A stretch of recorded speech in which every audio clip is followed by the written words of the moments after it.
हे दुर्दैव आहे की एक काँग्रेसची सीट निवडून आली आणि ते आपल्या ताकदीवर निवडून नाही आली. आमच्यामध्ये जे बेमान होते, आमच्यामध्ये जे गद्दारी केलं होतं, ज्यांना आम्ही तिकीट दिलं होतं, रात्री 2 वाजता ते आमच्या घराच्या समोर उभे होते तिकीट मागायला. त्यांनी कोणत्या आधारावर ते तिकीट परत केलं, कशाला परत केलं? आमच्या एक सीटसाठी 50-50 लोक तिकीट मागत होते आणि ह्या महाशय ते कोणत्या कारणाने, काय कारण काय होतं? लेनदेन झाली होती, घाबरले होते, काय कारण होतं? तुम्ही खऱ्या अर्थाने आम्ही तुम्हाला तिकीट दिली होती, तुमची जबाबदारी होती की आमच्याकडे यायचं की साहेब मला निवडणूक नाही लढायची आहे, कोणी दुसऱ्याला तुम्ही सपोर्ट करा करके. पण जेव्हा अशा प्रकार घडला म्हणून ते काँग्रेसची एक सीट निवडून आली. एनसीपी जे शरद पवारची सीट निवडून आलेली आहे त्यामध्ये आमचा कॅन्डिडेट उभा असला असता तर शरद पवार साहेबांची एनसीपीला ही 0 मिळाले असते. पूर्ण ताकदीने आमचे सगळे लोक ते नवीन मनमोहन सिंग ओबेरॉयला सपोर्ट केले, प्रचार केलं, म्हणून ते जिंकलं आणि ते मान्यही करतात की MIM मुळे आमचा विजय झालेला आहे. आता भारतीय जनता पार्टी त्यांच्या मागे लागलेले आहे की तुम्ही आमच्या गटामध्ये या करके. तर मी स्वतः त्यांना बोललेलं आहे की तुमच्या राजनीतिक जे हे आहे ते संपणार. तुम्ही भारतीय जनता पार्टी सोबत ज्या दिवशी जाणार तुम्ही समझा कि तुम्हारा माइनॉरिटीज तुमच्यापासून दूर होतील. को दूर रखने के लिए जहां पर भी अगर कोई गठबंधन ऐसा बनता है कि जहां पर हम उनकी मदद अंदर जाके करें या वो कहे कि हम बाहर से आप समर्थन दें, तो हम पूरी तरीके से तैयार है ऐसे किसी भी गठबंधन का साथ देने के लिए जो भारतीय जनता पार्टी को सत्ते से दूर रखता है.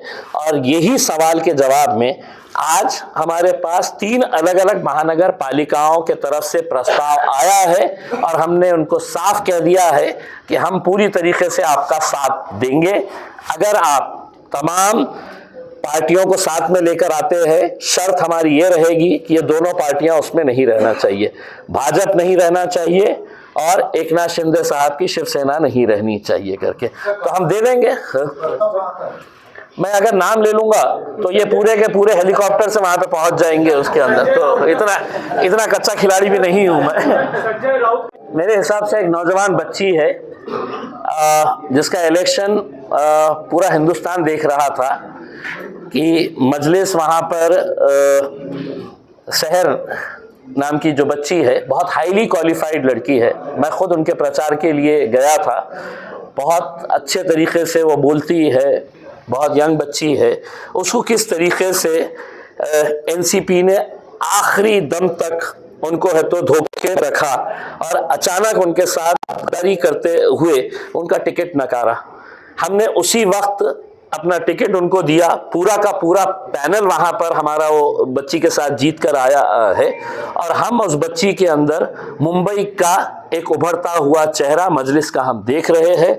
हम उस बच्ची के साथ जितने भी लोग चुनकर आए हैं, मुंबई के अंदर 8 सीटों का मतलब ये है कि आज कम से कम हमारे 4 आमदार के बराबर हमने सीटें वहां पर हासिल की है. उसमें हमने समाजवादी पार्टी जो ये कह रही थी कि मैं उत्तर प्रदेश का हूं, उनका नेता ने कहा था कि मैं उत्तर प्रदेश का हूं, ऐसी कुलाटी मारूंगा और क्या 32 दाता तोड़ डालूंगा.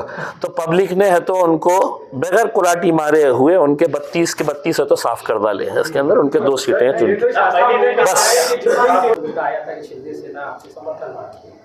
इस्लाम पार्टी और समाजवादी के साथ और किसी भी उनको समर्थन है, तो अब MIM का क्या रोल है?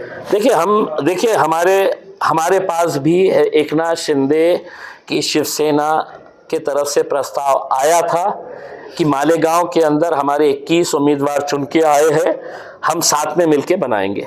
लेकिन पार्टी के अध्यक्ष बैरिस्टर असदुद्दीन अवैसी साहब हो या महाराष्ट्र के अध्यक्ष, हमने शुरुआत से ही हमने ये फैसला लिया था कि ना हम भारतीय जनता पार्टी के साथ जाएंगे, ना गुस्ताख रसूल एकनाथ शिंदे साहब के साथ जाएंगे करके। ये स्टैंड हमारा पहले से भी क्लियर था।